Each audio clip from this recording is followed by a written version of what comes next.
জুলাই অভ্যুত্থানের সময় সংঘটিত মানবতাবিরোধী অপরাধ মামলার রায় ঘোষণাকে সামনে রেখে সাবেক আইজিপি চৌধুরী মামুনকে সোমবার সকালে ট্রাইব্যুনাল ১-এ হাজির করা হয়েছে।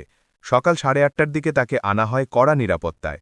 এ মামলার অন্য দুই আসামি ক্ষমতাচ্যুত প্রধানমন্ত্রী শেখ হাসিনা ও সাবেক স্বরাষ্ট্রমন্ত্রী আসাদুজ্জামান খান এখনও পলাতক এবং তাদের অনুপস্থিতিতেই আজ বেলা ১১টার পর ৩ সদস্যের ট্রাইব্যুনালে রায় ঘোষণা হবে।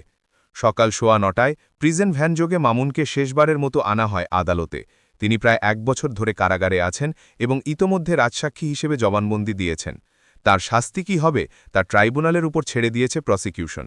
অন্যদিকে শেখ হাসিনা ও আসাদুজ্জামান খানের সর্বোচ্চ সাজা চাওয়া হয়েছে। রায়কে কেন্দ্র করে ট্রাইব্যুনাল ও সুপ্রিম কোর্ট এলাকায় বহুস্তরের নিরাপত্তা জোরদার করা হয়েছে। পুলিশ, র্যাব, এপিবিএন, বিজিবির পাশাপাশি সেনাবাহিনীও অবস্থান নিয়েছে। রোববার সন্ধ্যার পর থেকে দোয়েল চত্বর শিক্ষাভবন সড়ক বন্ধ এবং সাধারণ মানুষের চলাচল সীমিত রাখা হয়েছে নিরাপত্তার স্বার্থে।